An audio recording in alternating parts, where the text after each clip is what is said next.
Welcome to motherfucking Dump Street. I am Brandon. I'm Jackson.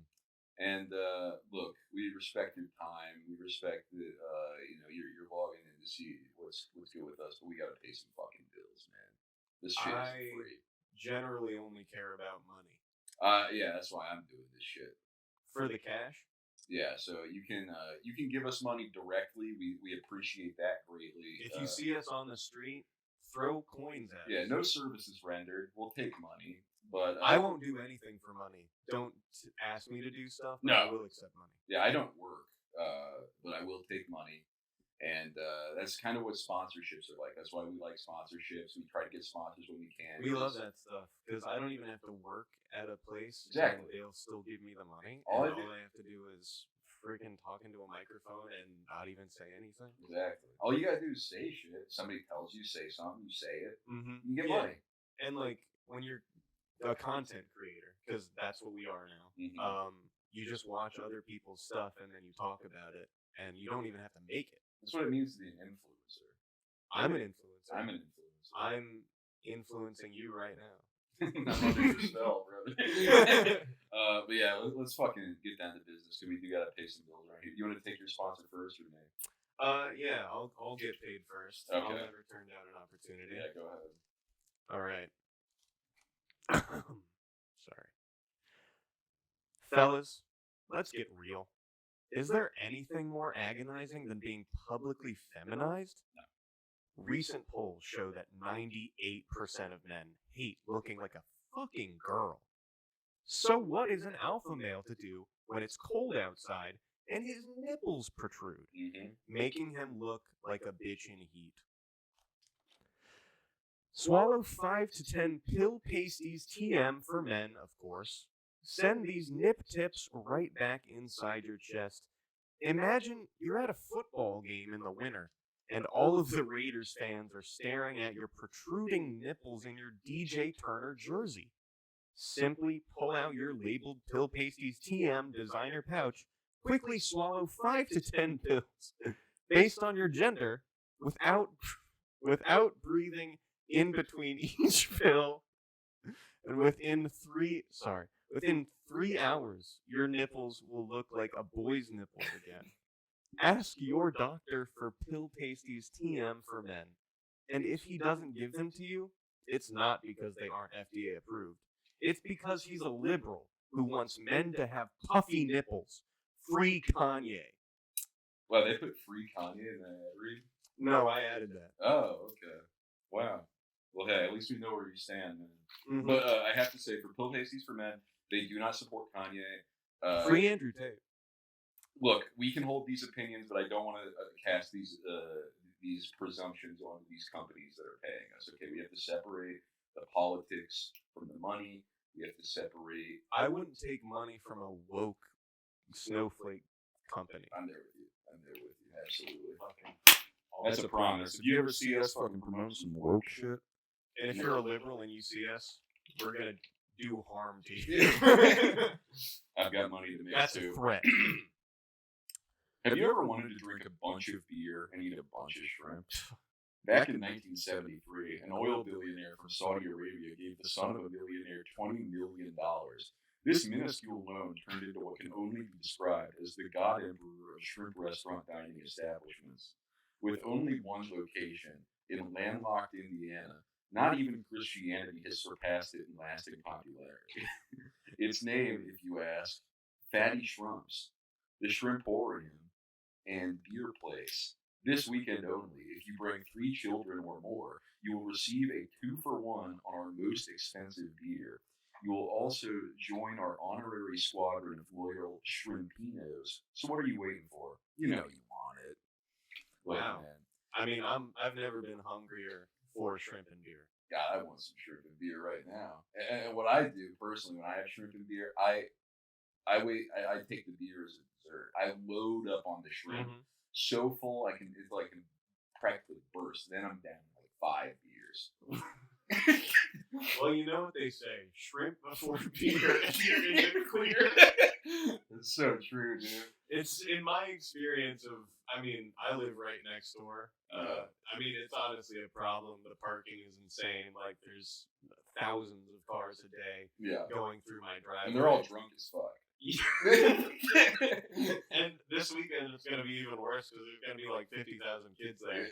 Like, it's gonna be a nightmare. And oh my god! Yeah, they come in on their fucking scooters. They dump all the waste right into the river. And it's really been bad for the local wildlife.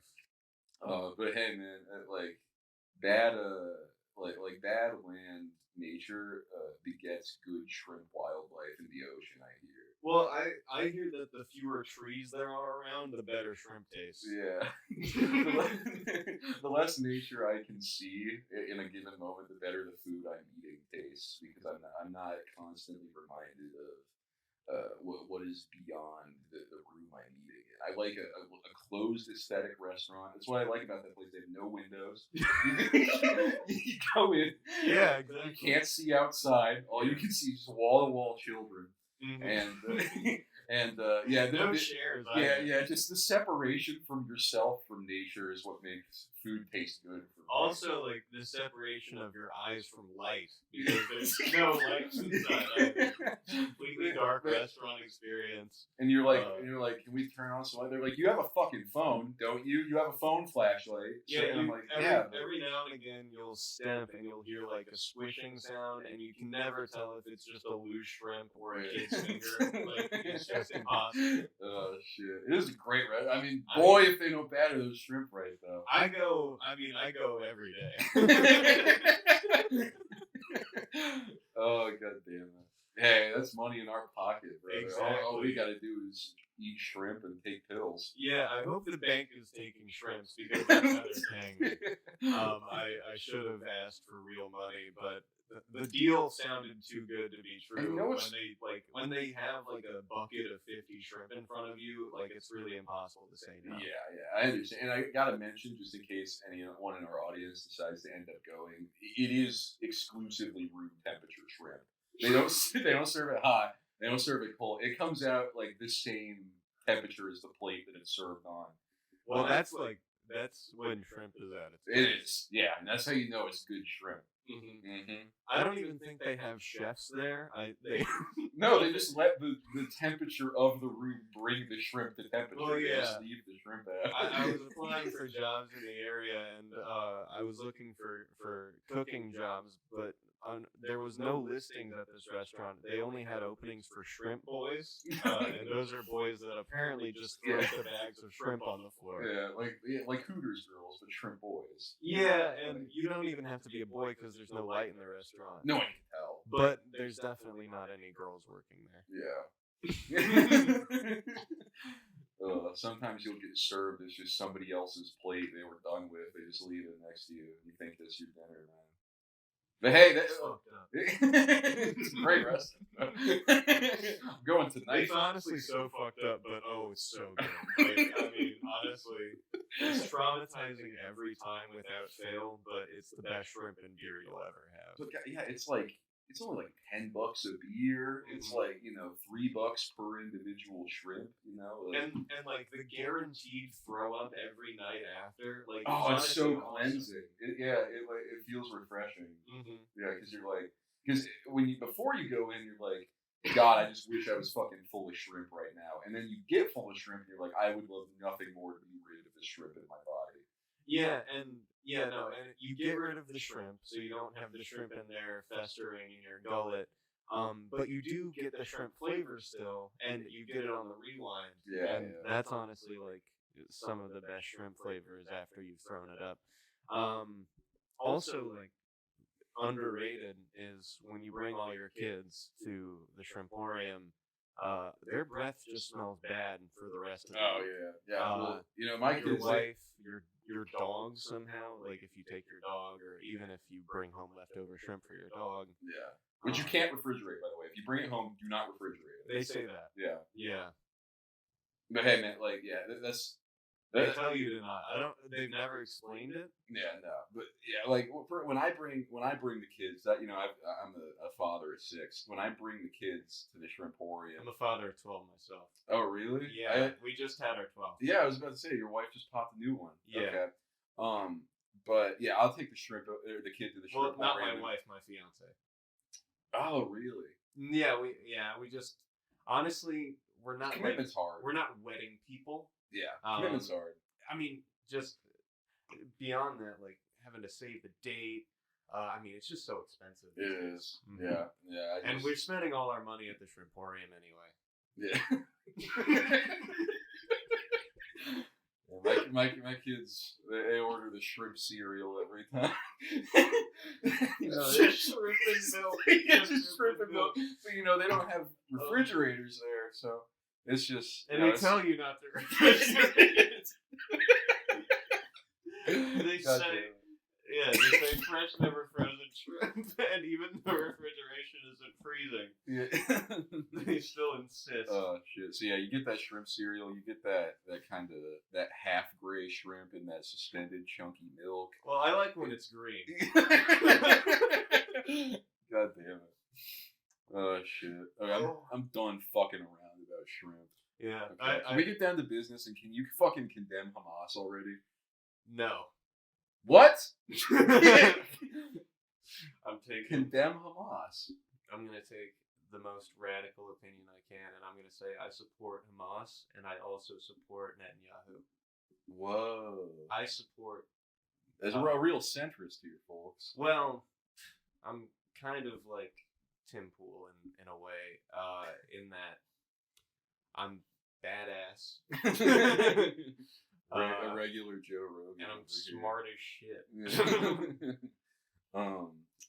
Yeah, man, fucking, I don't know if you've heard, but, Israel's popping lately. What's popping with Israel? Just hella parties and, like... Yeah? Like, dude, the chicks? The chicks. Bro. Holy shit, dude. Woo-wee! Man, oh man, I go over to Israel, and it's just Putang City, brother. And they love me. It's they all see those a guy Israeli like me. girls from the TikToks that they do when they're all in military uniform, and they're always in that military uniform doing quirky things with guns. And that's just so hot to a red-blooded American like me. Yeah. Love to see a woman killing for her country. Yeah, I love to see a woman with a gun because it means that she's not going to question my politics, but the existence of the gun with her also implies a certain independence that I'm uncomfortable with. Mm-hmm. So personally, I think guns should be used for females and not by females. But that's a topic for another day. Well, if I married one, of these females, then of course I would confiscate the guns and put them in my gun safe, and I'd say it's better for both of us if I have these guns. Yeah, it's way safer in my care. And you know what? With all of your rampant PTSD, but yeah, man. I mean, like, we live in America, obviously, and America gets involved with Israel. Okay, I hope they don't find out we live in fucking Britain. But yeah, I mean, I had to write some stuff down because I'm a firm backer of Israel, of course, and for the simple reason that I love picking the winning dog. Mm-hmm.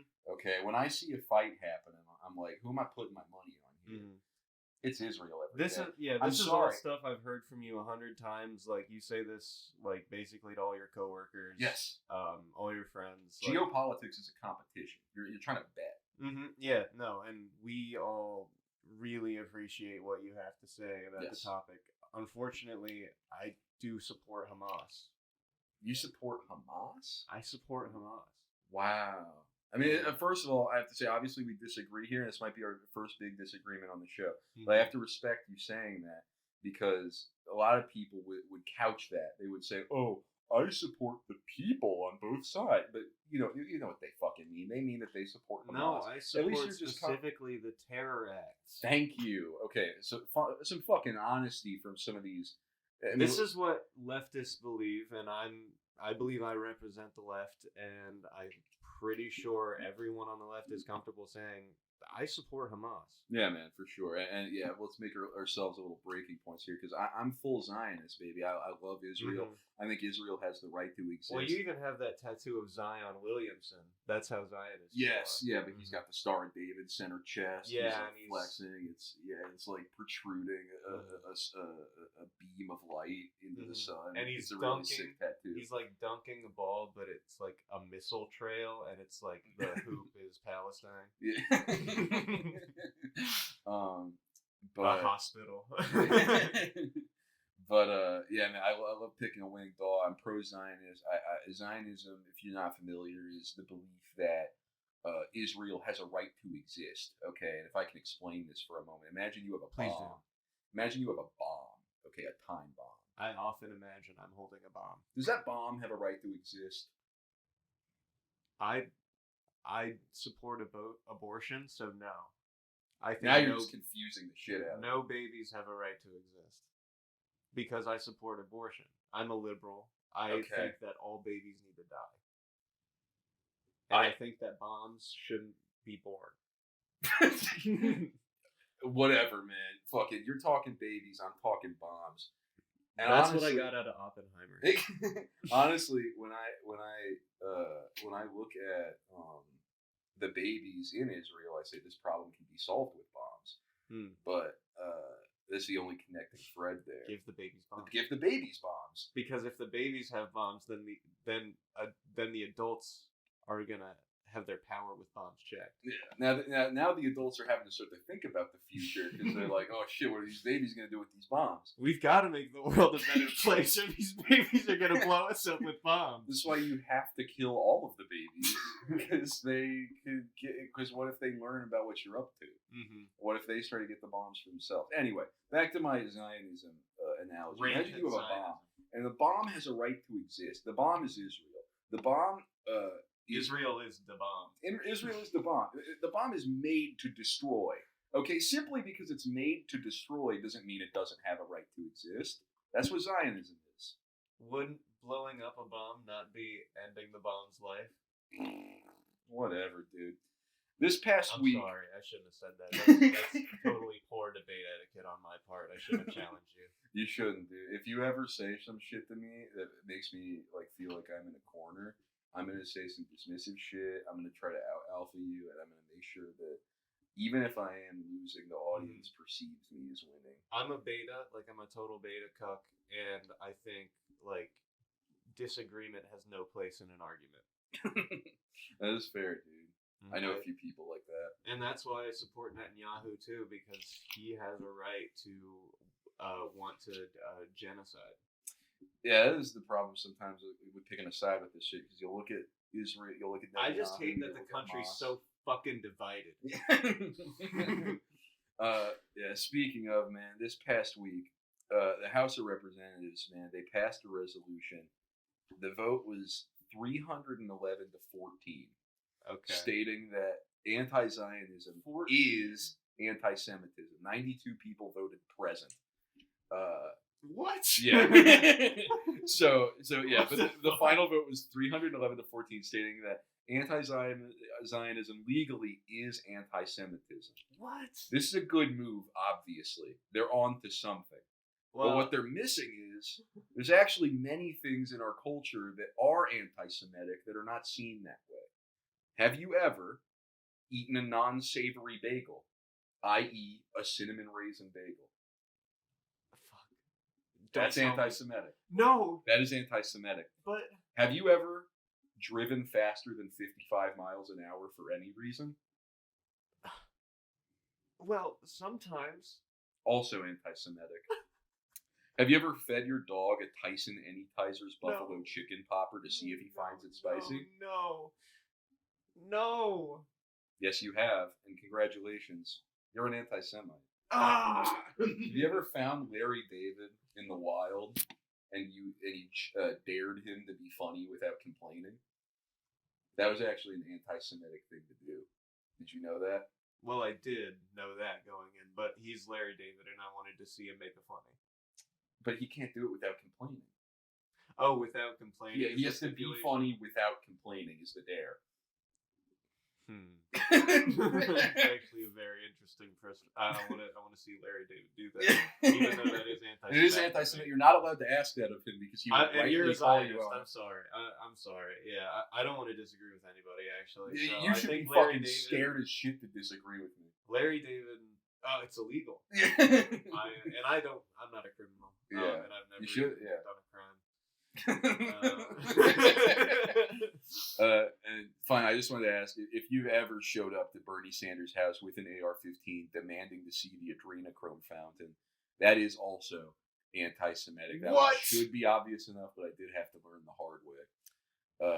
I think that one's bullshit. Because that's just freedom of speech. All this other stuff is totally normal. That infringes on my freedom of speech. Shit, dude. But yeah, no, there's all kinds of things in this culture that should be legally considered anti-Semitic. And if you do something that is considered legally anti-Semitic, I mean, you should be legally executed. No more government cheese for you. Yeah, that's an understatement. Yeah, brother. Taking you off disability. All right, next order of business.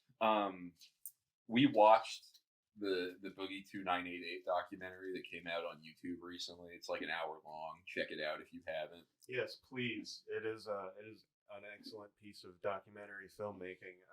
If hard to watch at times, it is so hard. An amazing piece of journalism.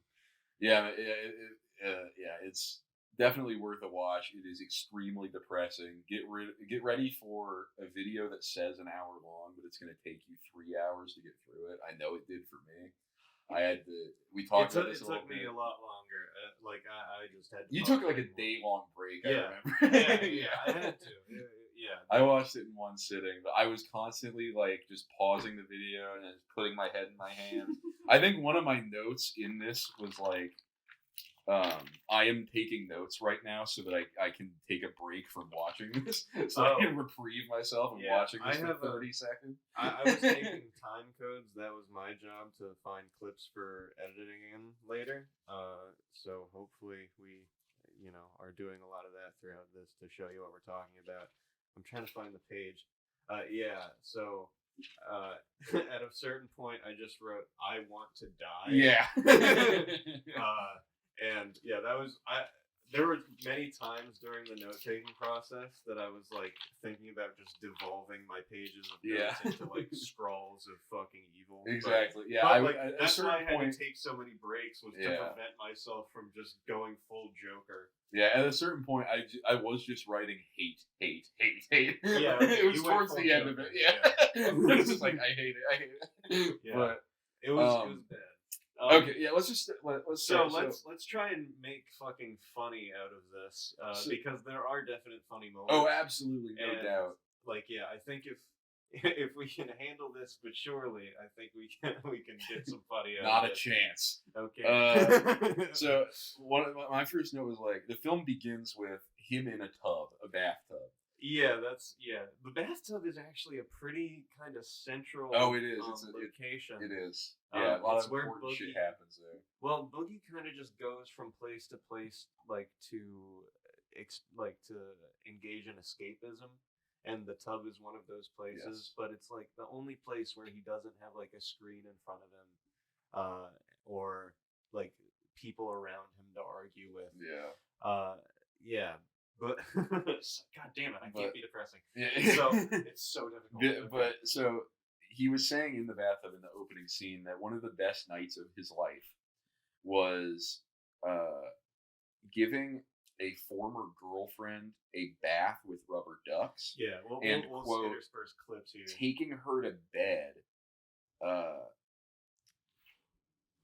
Yeah, and he noted that she loved childish things like rubber ducks and toys. Yeah, he prefaced it by saying, "I know how this sounds." Which, yes. Yes. Yeah, and he was like, yeah, so he described that it was extremely disturbing. I wrote red flag, and then I wrote what kind of woman is willingly dating him, and then I wrote I found the fuck out.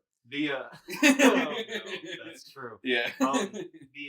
The first thing I wrote was creepy undertones, and then immediately I amended it to say overtones. Yes. Because it's just like that's the thing with Boogie is that like you think like sometimes he comes across as a little relatable just because like he's got a lot of problems I guess, but like it's like a trick, it's a trap. Yes. Yeah. And he recognizes that. And Yeah, that's the worst he part. admits to being like a what do they call it, a covert narcissist? Yes, where he's a social vampire.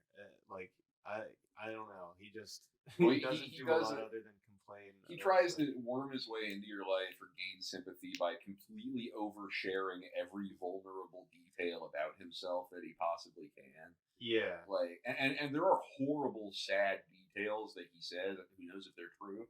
But he does allude to some very horrible shit to try to get you on his side.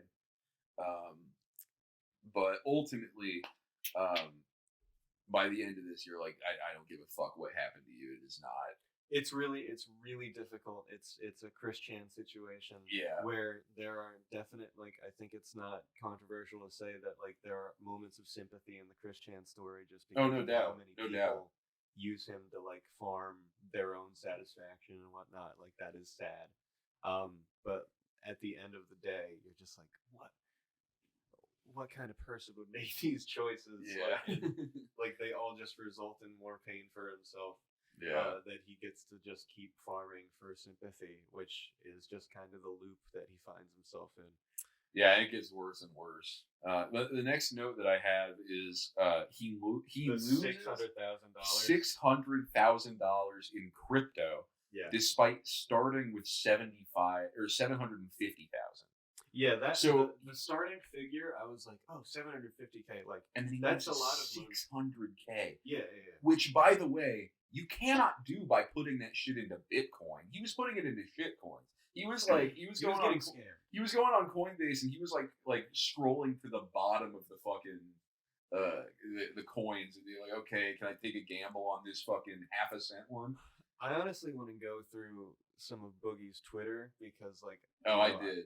Really? I did. Because I'm sure it's a bunch of arguments when he's like losing all his money in crypto about him like being very smart about going into crypto. I didn't go back that far. I do want to find out if those are real because 600,000 is a crazy amount of money, especially when you started off with 7,500. Yeah, it's an insane amount of money. Like you have to be putting it into the worst fucking cryptocurrencies. And you're just like you just keep doing it. Like for my mind, I'm like, how the fuck?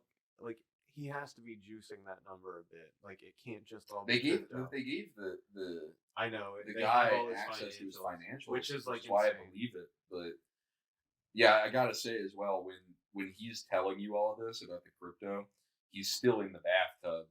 And then when he gets gets out of the bathtub, I mean he's wearing swim trunks because he's being filmed, but he dries himself off with soap still all over him. He took a bubble bath, so he stands up. He's still got soap all over him. He's just drying himself off with a towel, straight up, soap his skin. It was fucking psycho. Like, why don't you get the fucking shower handle and rinse off a little bit? Goddamn. Yeah, he did have a shower handle. Yeah, but he just wiped off, soaped the skin. It was one of the most. He takes a lot of baths, and it's like, and yeah, we watch all of them for some reason. Yeah. Did he also like just another note? Like they would do little documentary style dramatic recreations of certain things. Oh, dude, like having sex. Dude, that was one of the things that I wrote down. And then, okay, not to spoil our conversation, but later on we see Boogie in the tub with an actual woman. One of the worst is the worst. Yeah, that's the part I wrote. I want to die. Yeah. That was when I was writing like, help, stop, help. Yeah, just you have to get it out somehow. Yeah. Like, I mean, yeah. The next thing I have written down, just kind of chronologically as I was going through the movie, he was always talking about selling his collection of disorganized shit for a six-figure amount to pay off his mortgage. You never see him get rid of it. You never see him get rid of it, but as they pan around the house and like show all the shit that he has, all of his toys are like clearly unboxed and played with. Yeah. So the idea that he's going to turn over all of these used played with toys for a six-figure amount of money to bail himself out of his mortgage is hilarious. The funniest part of that little arc is when he goes to the game store. This is skipping a little ahead, and there's other stuff I want to talk about, but I feel like we'll jump around a little bit. But at the game store, he is planning on selling Magic the Gathering cards to pay his mortgage payment, which is $1,000 he says he needs. And he goes into the game store and he says, like, here's my box of valuable Magic cards. I need $1,000. Pick out $1,000 of stuff, and I'll let you have it. And the store owner picks out 2 cards that he thinks are even worth selling. And they're like half of what he expected. Yeah, and he pays him like $200.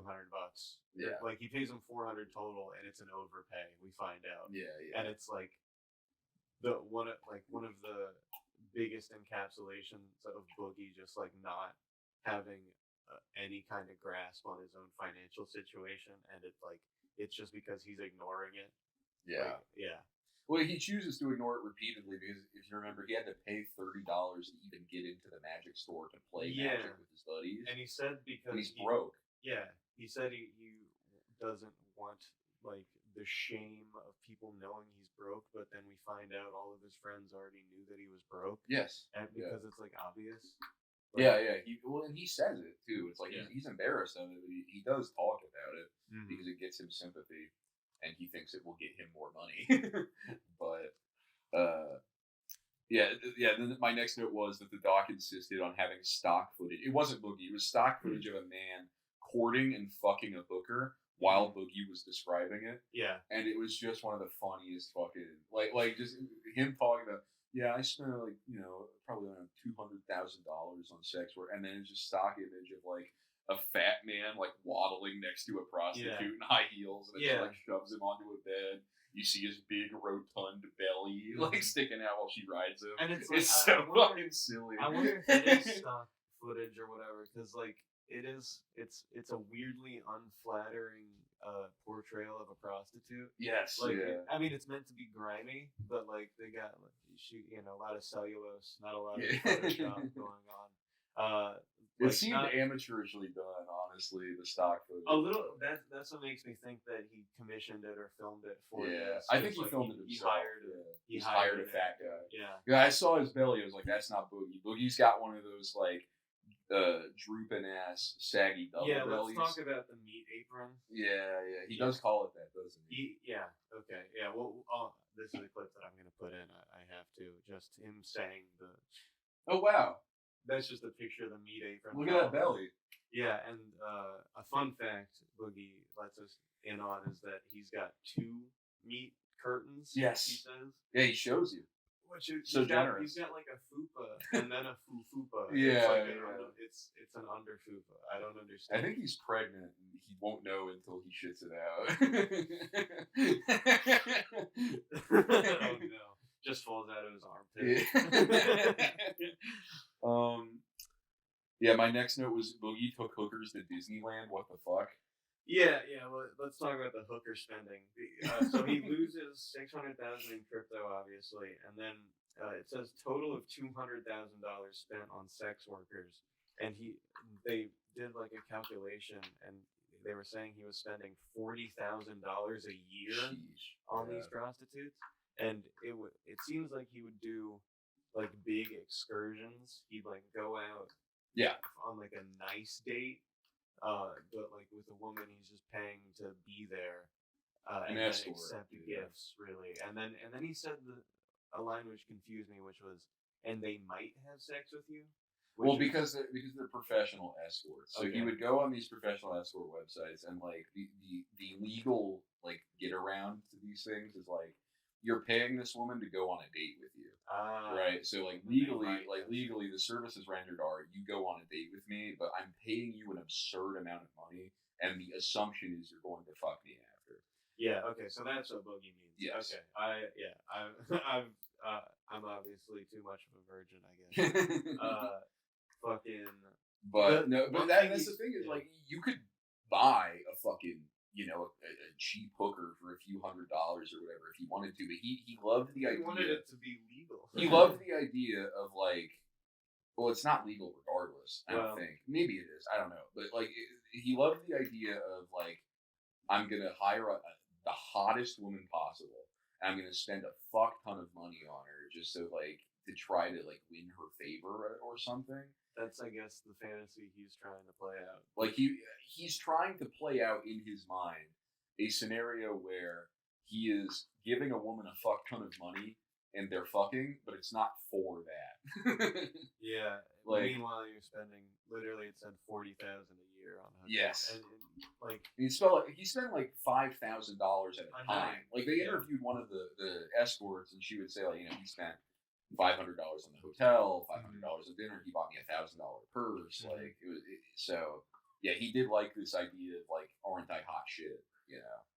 he was saying, I deserve this. Yes, he's like, I deserve to fuck LA 10s. Like, bro, Yeah. Have you looked at yourself? Yeah, You've after not saying worked for one of that. the worst lines ever, which is like, yeah, my old girlfriends were Arkansas 8s, but I've never fucked an LA 10, so yeah, I deserve to fuck some LA 10s. I think that might be the exact quote. Yeah. Okay. One of my notes was Boogie is 48 years old and has been at least this fat since the 90s. Not dead yet. I can stand to get fatter. Well, that's a good takeaway. Yeah. If he can rock and roll like that going on 50, I need to chill. I'm fine. I can stand to gain another hundo. I recommend it. Like you'd look amazing another 100 pounds. He's a role model to me, like he's a role model to anyone who loves dark humor and fucked up jokes. He's just a funny guy. He's really funny. I don't know if he says a funny thing the whole documentary. Everything he says is like the most weird, and creepy, shit. And it's begging for sympathy.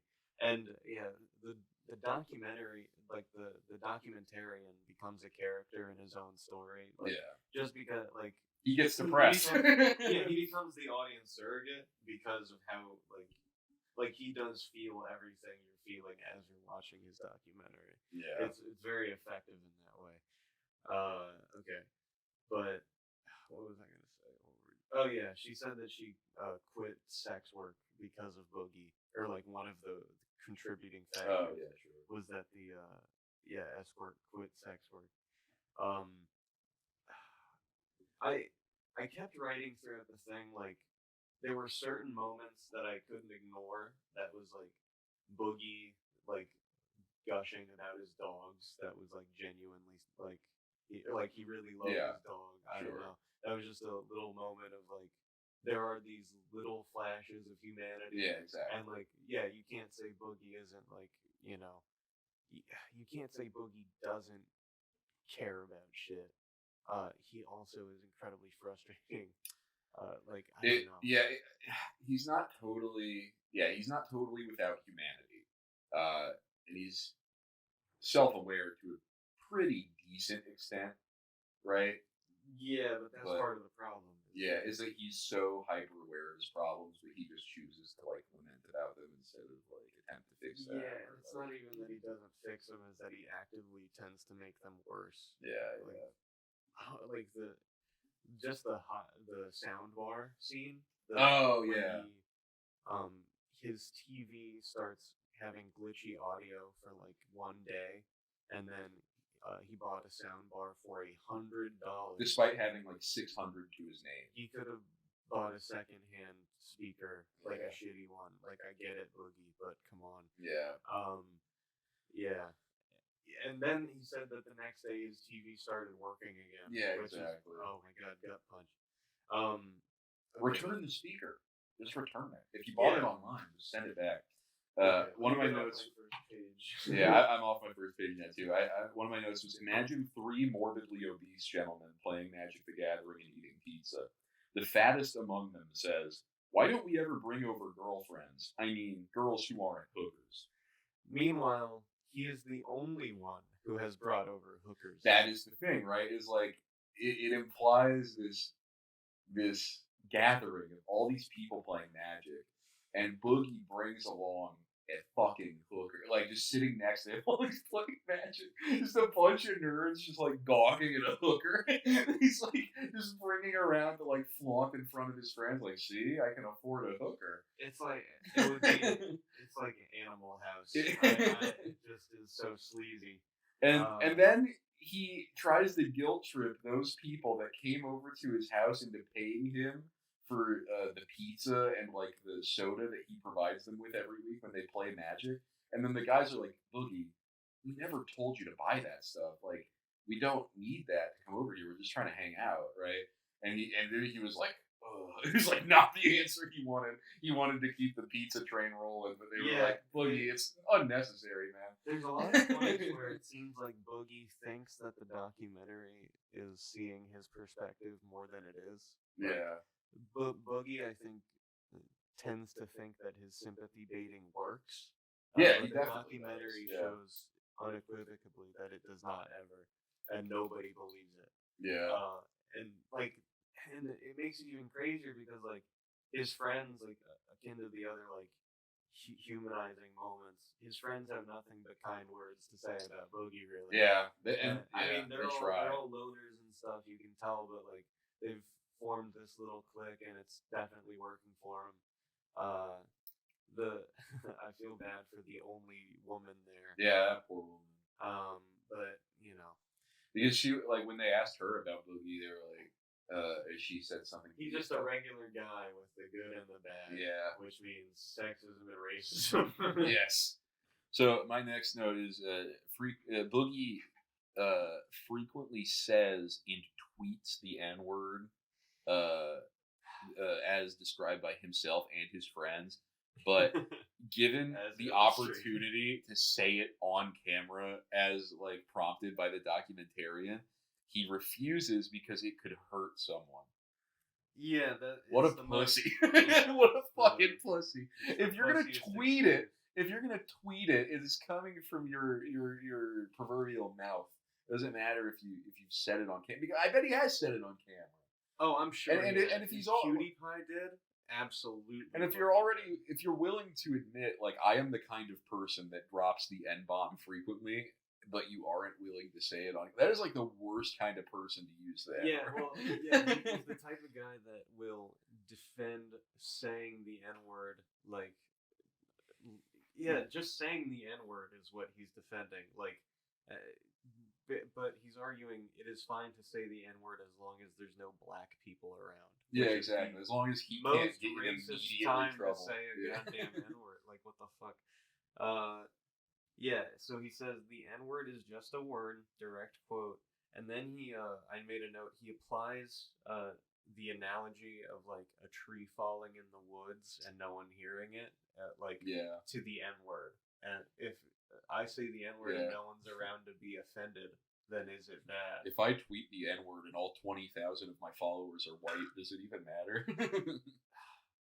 Yeah, and who can argue with that one? Yeah. Yeah, and so immediately the director says, so say it. And he's like, that's one of the hardest fucking lines. It's one of the coolest moments. Yeah, he's like, well, then say it. He's like, Oh yeah, and then I made a note. I just have to read what I wrote. Yeah. Boogie likes dark humor and is fucked up like the Joker. Says that the more fucked up a joke is, for example, rape, then it is proportionally funnier to him / more important to make jokes about. Yes. Despite never really to our like we never see him make a joke. Yeah. We never see the boy throw out a punchline that's like funny at all. Yeah. It's all just like, I mean, you could call it self-deprecating humor, but it's mostly just saying depressing things and then just ending it with, and that's why I'm gonna die alone. Yeah, which is depressing. Like he would just like there was a moment where he was just like, there was a garden gnome that was face down, and he was like, metaphor for my friggin' life. And he was like, that's like my friggin' life. We're just all face down in the mud. So he goes to an employment office because the documentarian convinces him it is in your best interest to get a real job because you're hemorrhaging money and you're in debt. Yeah. And eventually he decides, you're not making any money from streaming. And he ultimately decides not to do that, but he does go to an employment office, and the employment officer just asks him like, what would you like to do for work or whatever, and he goes into a full tirade of every indiscretion he's ever had, where he's just like, It is a no holds barred like depression and like trauma dump on a unsuspecting lady. yeah, she has no idea what's about to hit her. Yeah, And he just goes, I've got morbid obesity, I've got major depressive disorder. If you look up my name, you're going to see rumors that I'm a pedophile and that I beat my wife. It's he lists stuff that even we're not even aware of as an audience. Yeah. Like he just brings up fucking everything, and the felony aggravated assault. Yeah, when he just fired a gun on his porch because someone was there. yeah. He fuck man. Yeah. So this lady basically. By the way, his mugshot is awesome. Put it right there. Awesome. Yeah, I can have that for a little bit. Well, we're not talking about Boogie. That might be like a default image we set. But the entire time, the woman is kind of sitting there, like trying to figure out what the fuck is this guy's deal, because it's a very strange interaction for someone to be going into this employment office to figure that out, and then doing what Boogie. Yeah, and then being so honest about it. But it goes beyond honesty, and the recruiter picks up on that very well, saying like, you wouldn't actually say any of this shit in a job interview, right? Like, why she's like, why do you think that's appropriate to bring up? And he's like, because he says something like, I worked in porn for 6 years, and she's like, why would you bring that up? And he's like, well, what if I'm like trying to work at a strip club or something? But tries to make a joke out of it, but it didn't seem like he was joking. It seemed like he was like, this is a place I would like that kind of job where I'm just a fucking weird little lord over fucking a bunch of 20-something strippers. I thought you meant dancer. Yeah. Yeah, the bringing up the porn thing is fucking insane. It was just, it's in an interview full of moments, it's just back to back, like, whoa, what the fuck, that's probably the biggest one. Yeah. And then afterwards, he calls back the documentarian and says, hey, like, fucking, I know you want me to get like a regular job, but like, I'm one of the original YouTubers. Yes. I had 4 million subscribers. So I'm not gonna go work at a job. And yeah, it's one of the worst attitudes. Yeah, he's like, I'm just gonna try to be famous again. Like he's yeah, like, he said, I'm gonna put all my effort back into streaming, and I'm gonna really find my passion back for it. Which he says again after the Vision Quest later on, which we'll get to. Now this next part, there's a 3-month time gap. So like they fade out there like 3 months later. We're gonna check back in on it, and here comes my least favorite part of the entire documentary. Okay. My next note is when they introduced the 20-year-old girl that he's dating. Keep in mind he's 48 years old. When they introduced the 20-year-old girl he's dating, I stood up from my computer and threw my phone yelling. I forgot that I did that, but I do have that memory now. Yeah, no. I saw her, and obviously she's 20. She does not look it. She looks young. She does not fucking look it, and that seems intentional as hell. And you see her, and you just get immediately filled with fucking disgust. Even if she looked 20, it's too young. Even if she looked 20. But she does look like a high schooler, and she really does. And fucking, it just comes after the whole like Boogie doesn't want to get a job, and then leaves the documentary for 3 months, and then invites the documentary crew back to introduce him to his fucking new girlfriend, who he basically groomed on Instagram. Yes, yeah. Like it's one of those situations where the power dynamic is so obviously in Boogie's favor that like even though this girl has some like weird attachment issues and abandonment issues, there's no reason Boogie should have been talking to this girl in the first place. He is the one that brought up thinking that she is cute as well. Horrible messages. Yeah. Horrible visuals. We see them in a bathtub together. Yeah, that part made me want to fucking throw up. Yeah, it was bad. My next note is, imagine you're a 20-year-old girl dating Boogie, waiting for him to die so you can have his money and estate, but even after selling all of his amiibos, he leaves you with debt.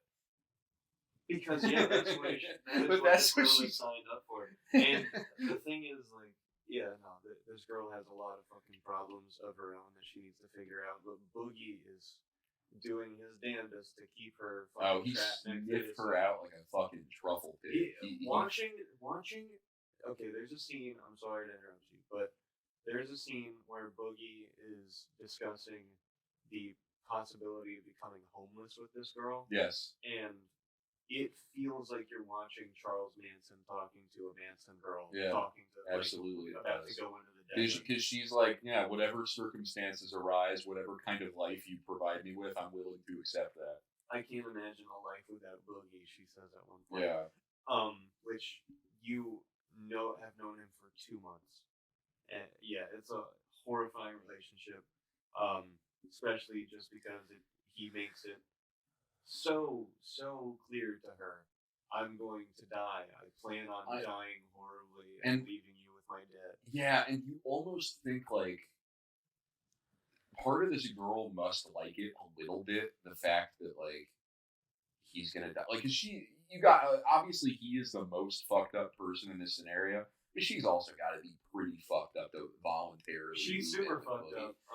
And that's not a revelation, I think. So hey, like, where are all my ladies that find mortality sexy at? Hey. I don't even want to fucking, I was gonna make a joke about, like, if you're one of these girls, hit my line. No, I'm gonna kill myself soon, baby girl. It is just awful to watch this and be subjected to it, and to watch Boogie, like, without even being challenged on it, bringing up his victim mentality and being like, I don't even care if you think I'm a creep. Yeah, exactly. Like, without anyone calling him a creep. But he just knows. He knows. Well, yeah, of course he knows. Being creepy. Yes. Yeah, he's like, I'll be a creep 1,000 times over if it means I'm happy. It's like, okay, awful. So it's like you'll do anything to satisfy your fucking weird ass urges. More on that later. About specifically his attraction towards the seemingly underage, or at the very least entirely too young for him. The rubber ducky. Yeah, the rubber ducky thing. That was foreshadowing, because it's all about this bathtub for him sexually. I don't know what the fuck. I think maybe it's like the one place where he feels weightless. It might be. That might be too flowery. That might be too. I bet he can sink to the bottom of that tub pretty easily. I'm sure. Yeah, I'm sure there's a lot of pinching going on. My next two notes were, there's no way that this girl has a relationship with her dad, and my next one was, I was right about that. Like, I wrote that down. Crazy that you predicted. I wrote that down, and then the girl was like immediately like, yeah, not having a dad around. I was like, fucking bingo. Got it. Gotcha. No, it's a crazy reveal. It's a crazy part of the documentary, and it just comes right at the fucking part where, like, something should be resolving in a regular documentary. Yeah. he can't evolve in a good way. Like, so he's just giving the documentarian shit. It's worse than a lateral move. Yeah. It's completely downward. Right. So I wanted to mention the stand-up show that they go to. They go to an stand-up performance where Boogie sits front row and laughs super hard at everything.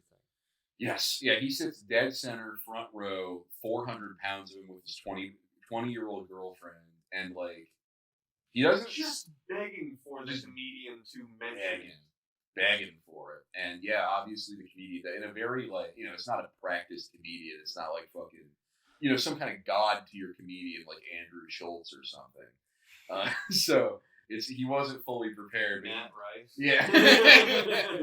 But so the comedian's just like, girlfriend looks a little young, huh? And Boogie just immediately goes like, she's an adult, don't worry, she's an adult. And then the comedian's like, not very good if you have to say she's an adult, huh? And everyone's laughing at him. He's like, Boogie should be a fucking actor. He is. Also, he got her a beer, and she's 20 years old. Do you remember that? Oh, I didn't catch Yeah, he brought her a beer. I just remembered that. I didn't even connect that in my fucking brain, but I remembered him coming out with 2 drinks.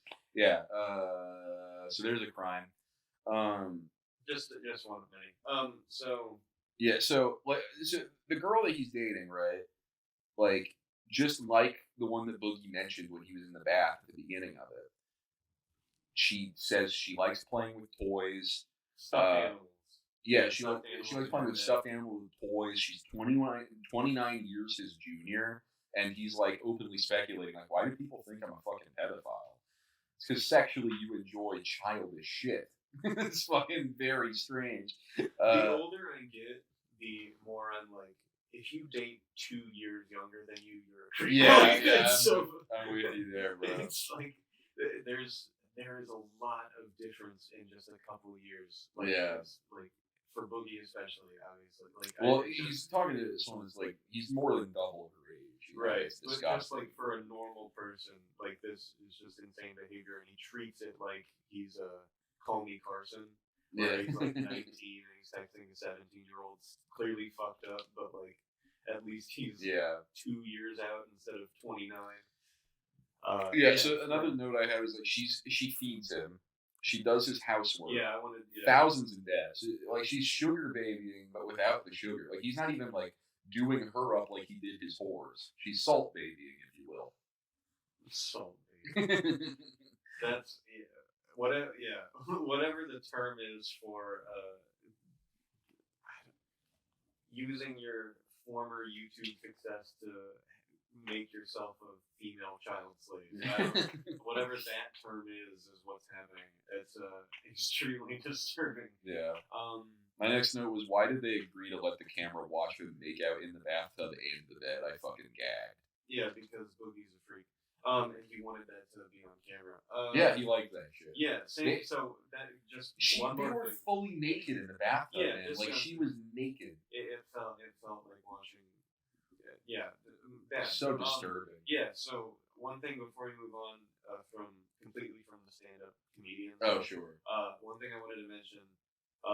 He's getting roasted for having a girlfriend that's clearly a baby, and the entire time he's hamming it up like, "Oh, stop! Don't mention, stop mentioning it. I'm so embarrassed. Yeah, she's I'm so embarrassed. Come on, guys." And then as they're leaving the show, he's like complaining, like, "I just hate when people single us out like that. Like, we're just a normal couple." It's like, oh my god, you are anything fucking but. It's like when Kanye West complains about not having enough money. You're just like, what the fuck did you? Yeah, it's like, the girl was like weirdly more ready for it than he was, because she was like, yeah, people are gonna talk.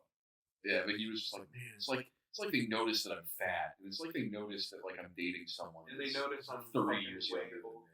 Yeah.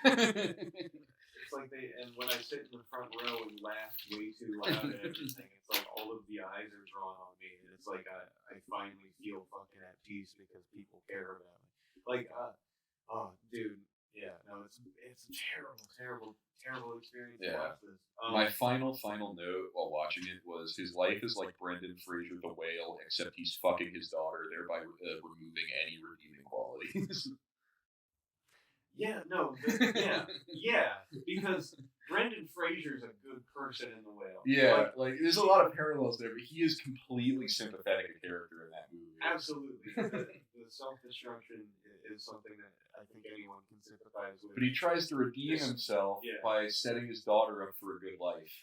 Yeah, in some small ways he tries to redeem himself, like just by leaving an impact on the people around him, and that is beautiful. Yeah, and this is the same, but from hell. Yeah, imagine he is instead fucking his daughter. It's if Satan commissioned the fucking whale to be made.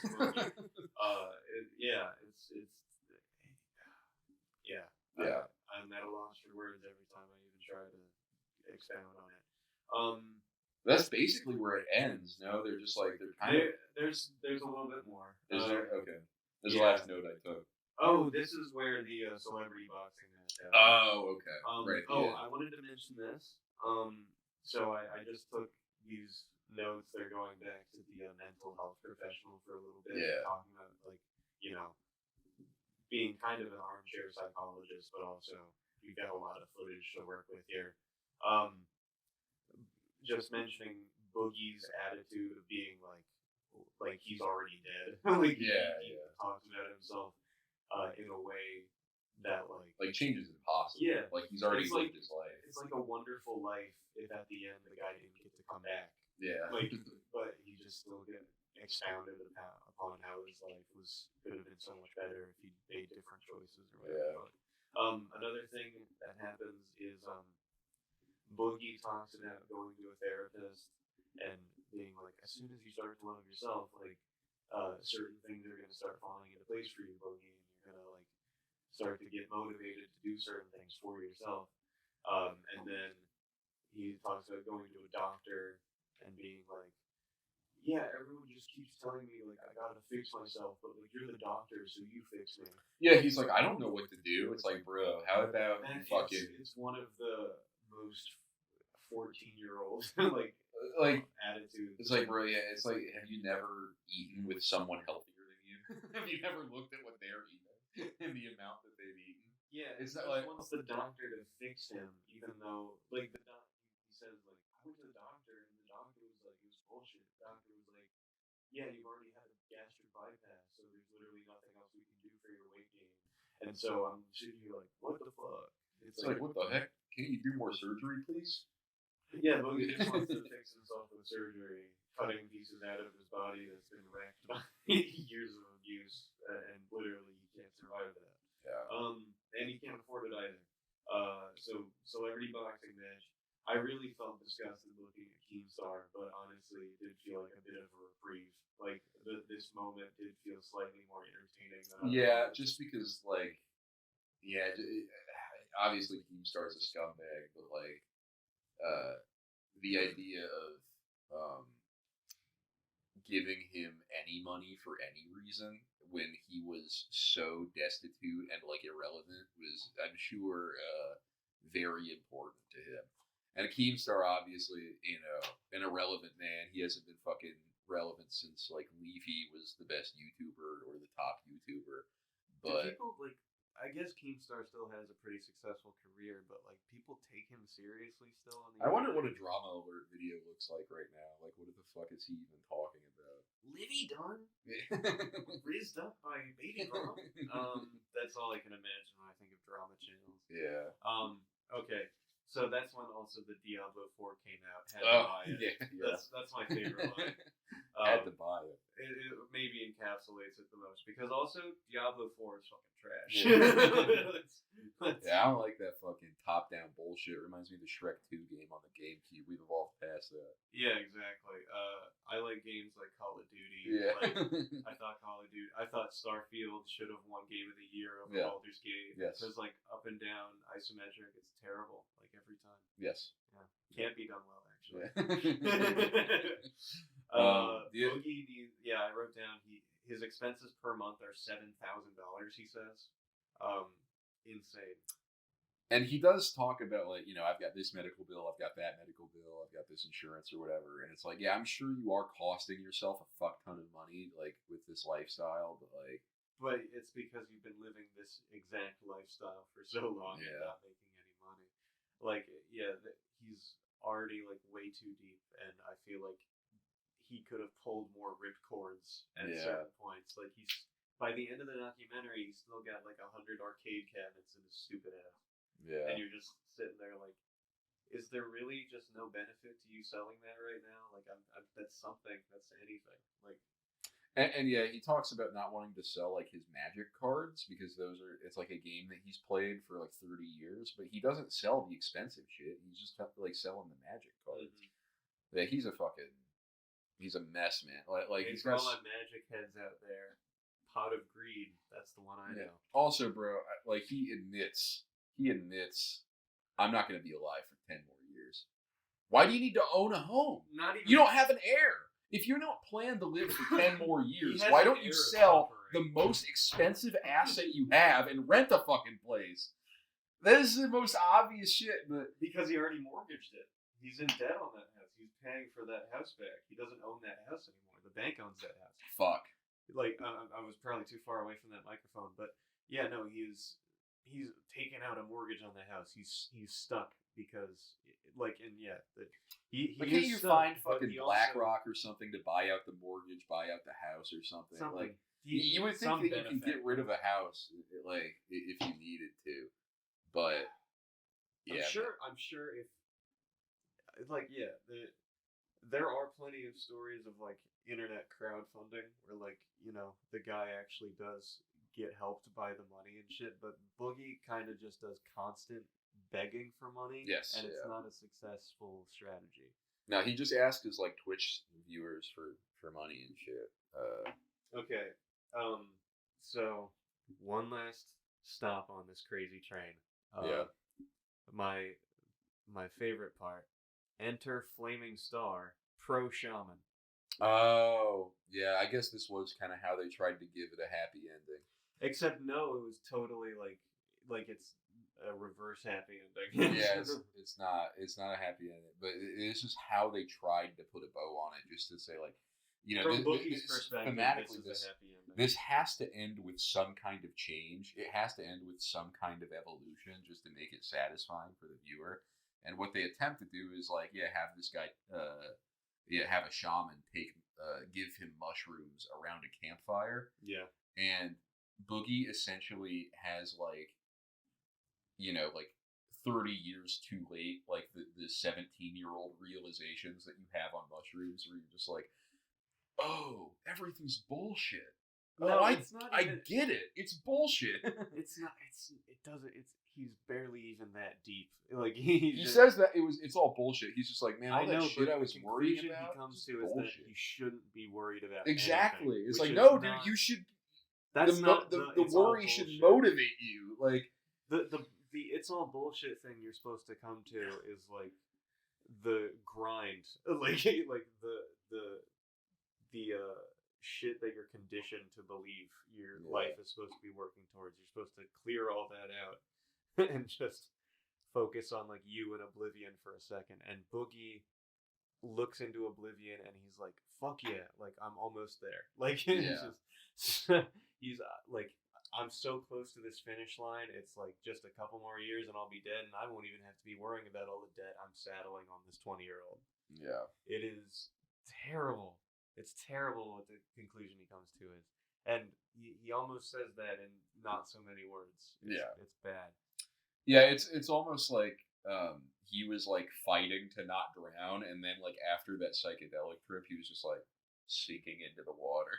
Like that's what it feels like. Yeah. It is pretty It's like it's a Lars von Trier movie. Fucking Chaos Reigns. Yeah, it's a little melancholia. Yeah. Bad, man.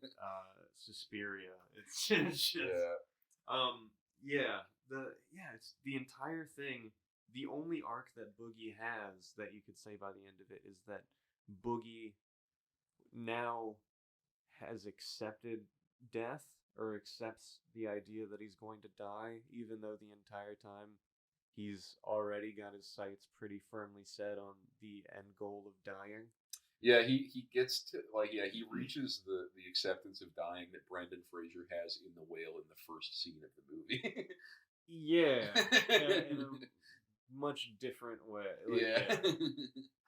It's just a nightmare. And my favorite part in the trip was that the shaman was trying to talk him through some what's like the most traumatic thing from the past? Like, what do you think is what do you think has born some of these problems?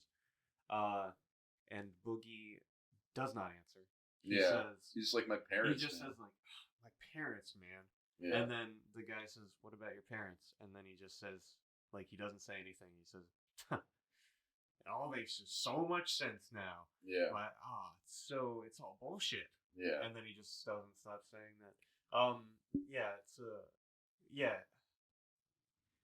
There like when you watch Pharmacopoeia, Hamilton's Pharmacopoeia. When you watch that, you do see a lot of beautiful things happen on psychedelic trips. Like you see people go through some genuinely like cleansing experiences, and I think that can be really helpful. But for guys like Boogie, watching them trip is a very sad experience. It is, because it's like, yeah, they only get deeper into their own bullshit. Like, it did not help him in the way that like the documentary was maybe trying to frame it. And I understand that I think the documentary was being a little tongue in cheek about it. Really? Because I thought the documentary was going, like, it paced itself by what Boogie was saying about his own life, but also constantly challenges Boogie and contradicts him where he stands. Yeah, like, sure. It's clear where the director is by the end of it. He makes his he's opinion with the rest known, of but, us. like, I really do think that with that trip thing, he was trying to bring us like an end to a story that will not end until he dies. Yeah, right. Well, and that was all Boogie's idea. It's not like the director was trying to come up with a Yeah. conclusion. Boogie wanted to come up with But a he edited it satisfying together, conclusion you know. for his. Well, I mean, but yeah, Boogie's kind of the director. It's a bit of an autobiographical documentary because Boogie gets to just say whatever he wants to the camera. So, yeah, obviously he like alludes to this mega thread that like supposedly like ruined his career or whatever. I went through it.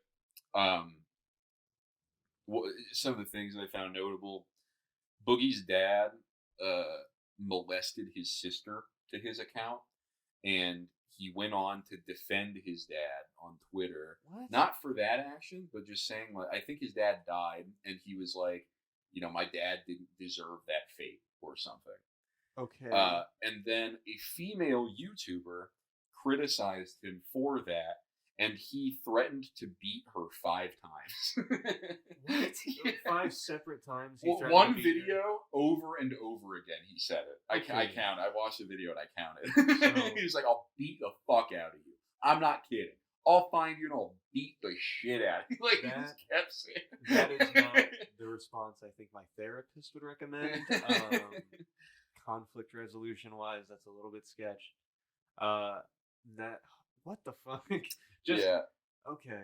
Yeah. So he claims a lot that, like, you know, his parents, like his mom and his dad, I think, molested and beat him, but he contradicts himself a few times. At first saying that his mother like never did anything to him, and then saying that his mother did a lot of shit to him. So he contradicts himself a bit. So it's like, you know, did his dad actually molest his sister? I don't know, but that is the type of shit that he said. He threatened to kill himself if he remains single and unpopular on YouTube. He was like streaming like a farming game, and he said that. And then Farming Simulator 2018. Yeah, and then later, if I don't get more popular on YouTube, I'm gonna kill myself. Yeah, and then later he makes fun of Etika for killing himself.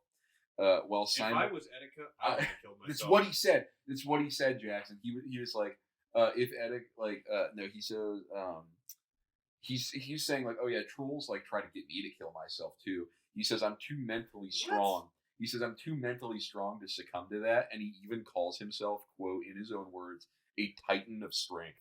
I don't think that this is okay to say, but Boogie is like probably too pussy to kill himself.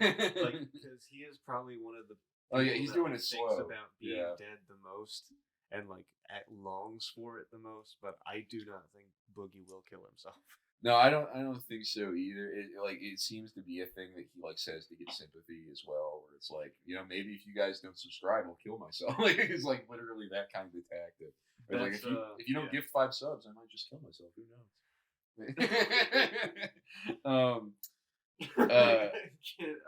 Yeah, and you know that like when somebody does that regularly, they're doing it with like a joking intonation, but it never feels like a joke. Yeah. It feels like just this weird moment.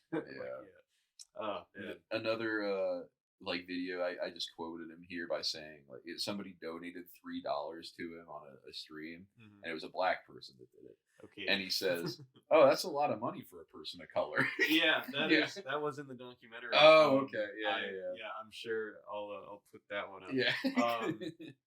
Lovely, that one. Yeah. $3. Brother ain't got $3. Would you rather say that publicly on the internet or say the exaggerated swagger of a black teen? I'd rather say, that's a tough one. Exaggerated swagger is more like memeable. People are gonna quote funnier. that. People are gonna quote that. Well, So here's I the thing go about it $3 is a lot for that one was almost so funny that people were like not that pissed at the IGN guy. They were kind of just really? like, Does he still have a job there? That'd be so funny if he's still he doing might. that shit. I think he might. Because like he's just one of the regular cadre of like, you know, nerds that write the reviews there and give everything an 8 out of 10. And sorry, let me finish it just so we can stop talking Yeah, about fucking Boogie. I've got 2 more things. He said that he's not that different from his abusive parents. Specifically, he says he chose not to have kids so that he wouldn't beat them or molest them. He just wants to. He's a like girlfriend. Have a girlfriend. He said it like I'm not kidding. He said it like, oh, I should get points for this. He was like, I haven't molested anyone. That's part of the reason why I haven't had kids. That's like what he said. Oh. Yes. Like it's an accomplishment? Yeah, like he's like, aren't you glad I didn't have kids and fuck them? You're like, fucking a kid right now. Yeah, like literally fucking. Just because it's not yours Yeah. doesn't mean you get like a participation medal and like you don't get a trophy for like number 1 or participation and I don't know. I can't with Boog. All right, I got a Boogie video real quick. We'll just watch this real quick. You just gotta lick them right where they pee from, like this.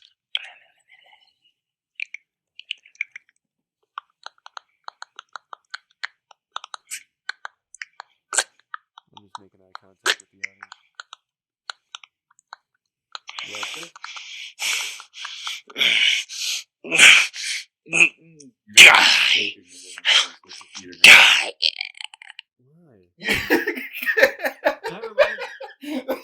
I just thought it was a cool video.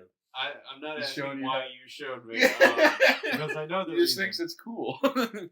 That's how you do what it. that reminds me That's of? how you do it. That is well, as a virgin. Yeah. So, oh my god, that's so bad. Have you seen the video of Sneeko talking about that one female YouTuber, Chad? He just like she was roasting him for being Sneeko, and he was just like, if I saw that bitch, I would fuck some sense into her. And I would, and she like mine's choking her. Oh my god, it's really bad. Yeah, what the fuck? Yeah, It's so disgusting. Yeah. What is it with these fucking guys?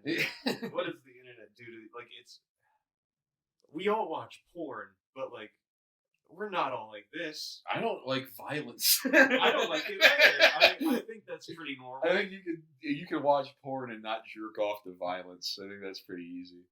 You can be into like rough sex or whatever too, and not like violence. Yeah, like, you can like getting choked and hate that. Yeah, because absolutely. That's like what that implies is like so much worse than like sex. It's bad. Oh, okay. Enough Boogie, man. Enough fucking Boogie. Yeah, let's time move for on. a star. Yeah. Time for a real superstar. I'm gonna show you some videos I have compiled. You've seen some of them. Mm-hmm. I've definitely introduced you to this man. I gotta introduce the audience. His name's Crazy Justice. Yeah, we're starting a rogues gallery. I gotta introduce you to these guys. Little cute guys. This is the video that he went famous for. So I'll just show that in case you haven't seen. You want to make me the villain? Fine. I'll be the villain. I'll be the villain. So that one went pretty viral. That got a few million views. Really? I think it got a couple million. Yeah, the like count is crazy. Yeah, this is the one where I picked up by the dragnet of the algorithm. Exactly. This is the one where I think I came across him, and you just wonder who did what to him to make him think that he has to become a villain. Man, he looks like a nice enough guy to me. I think I see him more as a hero. Yeah, and it's crazy. Like, okay, well, this is a little bit of lore on Crazy Justice is that he's an anime fan. I mean, we all are. Yeah, who doesn't love anime? No one in this room doesn't love anime. I call it Fun Piece instead of One Piece because it's so much fun to watch. Watching it. Okay, so okay, but he really likes Naruto. But he's got this whole villain attitude about him. Like, this seems Yeah. very genuine. He seems to be like he does seem to be. He's going through an arc. Yeah, he's definitely about the dark side. So he's he doesn't seem to be conforming to the ideals of the media that he appreciates. Because Naruto's not the villain; he's the hero. No. Yeah, he likes the idea. Goku is kind of a villain. He just likes being powerful. This guy. Yeah, like he doesn't care. Like his allegiance is here, it's there, but really he's just trying to succumb. This is a great example of effective altruism. Is Crazy Justice. This is my favorite Crazy Justice video. As if we could rewrite the stars, we could change the future. We could change the future, but not the past. Would you do it and not change the past? All the mistakes that you made with you could. Oh, with you could. With you could rewrite the stars. If you could rewrite the stars. It's moving. I'm moved. Because what if? What if you could rewrite the stars to change the future, but Can not the we past? fucking think about this? If we can think about, if you can fucking get on this guy's level for 1 fucking second. Okay, so now let's talk about it. Time moves forward. It moves one forward. direction. So You can change the future. typically, you can change the future with your But- present actions. Then what if you couldn't change the past? But what if you couldn't And change what if the that past, was but you fucking could real? affect the future? And what if that's true? And what if that's how time works? Would Is you- that you can't change the past? That's the question he asked: is would you do it? Would you do it? Oh, I thought it's. But you can't change the past. Would you? Yeah, exactly. Okay. Would you change? Yeah, the would past? would you accept this version of reality where you can change the future but not the past? I Would wanna you do go it? back to the past. Would you and do it? I'm gonna go back to the past and watch all of his videos for the first time because Would you do it? yeah, Crazy. Crazy Justice is a bit like the fucking best hits of a can of Sprite right at the beginning.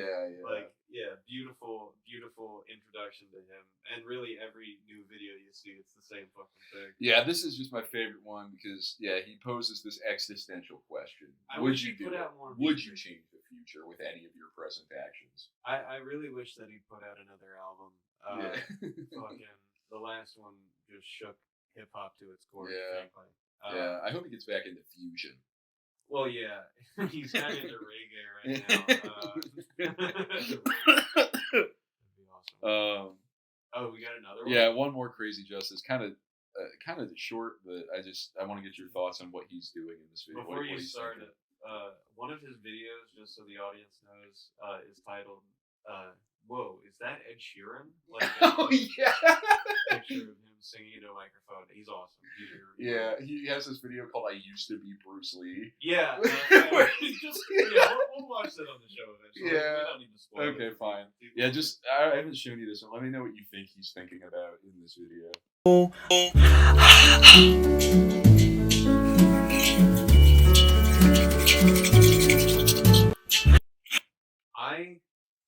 Well, it's hard to tell. I think he could be thinking about a number of things. Really? Because I think he's Well- trying to fuck that Lego cow. Hold on. Now, let's narrow it down. Let's give him the benefit of the doubt. He could be thinking about any other number of things. I don't know, man. I think he Well, likes okay. what he sees. Maybe the Look at cow- that face. That's a great freeze frame. I'm gonna have to pop that one. Oh shit! That's the last frame. It's an amazing pick. It's the last frame. Yeah. Okay. Wow, really making it easy for me. Yeah, there's just about nothing else. It's he's looking at a cow's butt in a Lego game. It's sexy. He's like, ooh boy. He sees that shit. He's like, I'm getting revved up. That's genuinely confusing. Yeah, I know. I've never seen him put up a video like this, but he does. I've seen all corners of the internet. I know, like, people will be attracted to anything. It's not new. I'm over it. I'm not. This is new. This is new for him specifically. Just the fact that he seems very. This is new for anyone. No one's attracted to the Lego cow. No, I think it is. It's unbroken ground. It's new territory. He finally found the one new fetish. Yeah. Like, there's no more. He finally found it. Yeah, that's the last one. If you're looking to find the new one, he just got it. You gotta come up with something better. Yeah. We don't. Once we find aliens, you can be attracted to those. Oh shit. Yeah, there's Crazy Justice for you, folks. We'll have more of him later. What a palate cleanser. Yeah. No more Boogie for me ever. Yeah. Yeah. Crazy Justice, much more a sympathetic character, much more enjoyable man. Well, he does have an ego to him. I won't say he doesn't. But I think that helps. It's earned. I think that helps. You see how he has a talent? The talent comes first, and then the ego comes after. He's like, "Oh, I'm a singer, baby." Sure. That's where the confidence comes from. Definitely, yeah. I'm sure. Boogie just has the confidence and then justifies it later. I think Crazy Justice is a little bit high on his own singing ability. Shut the fuck up. Okay, well let's listen to some bad music. Yeah. So this is another little TikTok glory hole that I slurp up all the time. These are improv comedians, kind of like us. I've been known to be an improvist. And one day, if we keep practicing, maybe we'll get to this level. When you kill for justice, that's right. Kill him. I mean, attempted murder for justice. No, I just put him in a cell. Even Remember? better. Now, the master's become the student. Thank you, Obi. Juan. Okay, so right off rip, you just hate how she no butts. Like, what is the first rule? It's twice. It's twice that she no butts because it's a rejection of the premise and then a double rejection of the premise when he tries to fix it for her. Yes, he tries to salvage the bit, and then she's like, "No, I really didn't like it the first time." I respect good improv. Now I will say good improv. God, it's hard. It's really hard to do it good, and some people really can and I think that it is a genuine art form. This is nothing. What's going on here is not creating comedy. Yeah, there's no improv happening. Like obviously they are making shit up on the spot, but like all of the cardinal sins of improv are committed in this video. Yeah, we sound very hard on this channel, on these people. But you look at the rest of the channel, as we've looked at some more of their content, and there is some bad work going on. It just in terms of improv, honestly. Yeah, and like I gotta say as well, it's not a good product, but the guy tries. The guy really tries to make something out of this shit. But like, I mean, there's an improv pianist. Like, that's always and he's the best of all of them because he doesn't say anything. But I would listen to him jam on keys rather than listening to God, this girl cannot fucking riff. It is incredible. One more. Have you ever noticed white bread? How it tastes really good with mayonnaise. Have you ever noticed white bread? After you eat it, you carb crash into malaise. It's like, why couldn't they make white bread and inject it with caffeine? Cause then I could eat it and be on the up and up, if you know what I mean. Have you heard this bit? Have you heard this bit? This bit I'm about to spit. Have you heard this bit? Have you heard this bit? Have you I want this job, yeah, I deserve it. And that's why I picked that clip. Yeah, you see, he's going somehow somewhere. Manages to ruin it. He's going somewhere, and it's a Without horrible actually doing premise. Like, admittedly, what he's doing is horrible. Don't you It's feel bad, bad but when you he's eat able bread to and chain eat hard ideas bread? together. At least there's a consistent thought there. But she comes in, and what is that fucking non sequitur? Like, it's completely unrelated. Yeah, I deserve it. I want It this rhymes. job. Yeah, I deserve it. What does that mean? Why couldn't somebody make white bread Injected with caffeine. And And you see, and when he does that chorus, and then he goes back into it, she talks over him to put out this fucking line. She's like trying. She's like, "No, I got something. Shut the fuck up. I want this job. I deserve it." It's completely unrelated. It's so bad, man. It's like they're in different rooms. Like, it feels like when you're starting it, you're like, oh, this is a pretty good, like, he's improvising a song about, like, what white people eat, maybe. Yeah. Like, you know, white bread and mayonnaise, those are two, like, stereotype white people foods, I guess. Yeah. So you can see, like, oh, maybe he's going to go in a direction with this. And then the caffeine line hits, and you're like, it's a pivot. The song is still going. And then it's just, yeah. And then the chorus is like, isn't this funny? Isn't this funny? It's a bit, and it's funny. Have you heard it? It is so very clearly let me think of something actually funny to sing about real quick while I do this terrible. Yeah, and then this fucking woman just comes in and just fucking veers the car off the fucking highway. It's really intentional. It does feel like a slight. Like, she's trying to fucking diss him by like fucking up his product. It's incredible. Honestly, if that was the bit, like intentionally, she's trying to ruin. Oh, then she's a genius. Then she is a genius. Yeah, just by by treating improv with like the small with the lowest amount of effort possible. That would be funny, but it does seem like they're trying their asses off, and this was as it was fucking released. Like, so it's not like there was context that I cut out. This was the TikTok that they released. This was the entirety of the context that they offered. So it's not like, you know, there was a joke beyond this, or there was some connecting thread to what she was saying. Okay, let's do. Okay, I'm gonna try and ruin an improv scene like she does. The premise is I'm gonna come into your banana store and buy a banana. Okay.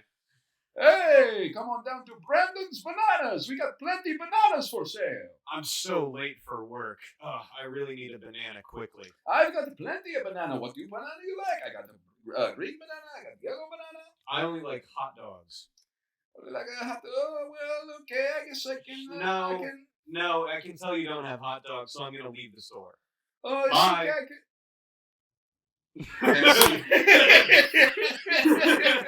Yeah, that is the level of improv that they achieve. I cannot handle like the idea that these people like get together all the time. They're like, oh man, you're just trying to create a character. You're trying to do something with an idea, and then just really the best metaphor is that it's so awesome. So I love it. Yeah, one day maybe we can be funny like that. Let's get them on. Yeah. Let's get them on the show. Hey, we don't do improv and we're trashing your whole thing on our low effort podcast. So go ahead and save us a spot. Thanks for giving us something to laugh at. You know, honestly, and what more could an improv? Oh man. If you're an improv comedian and you get laughs even in a bad way, you should consider that an accomplishment. Yeah. Because usually it's just silence. It's so hard. It's so hard to make good improv. Shit, man. Well, hey, I think that'll do it for Dumb Street this week. Check back in with us later. The first ever and the last ever. Goodbye. Forever.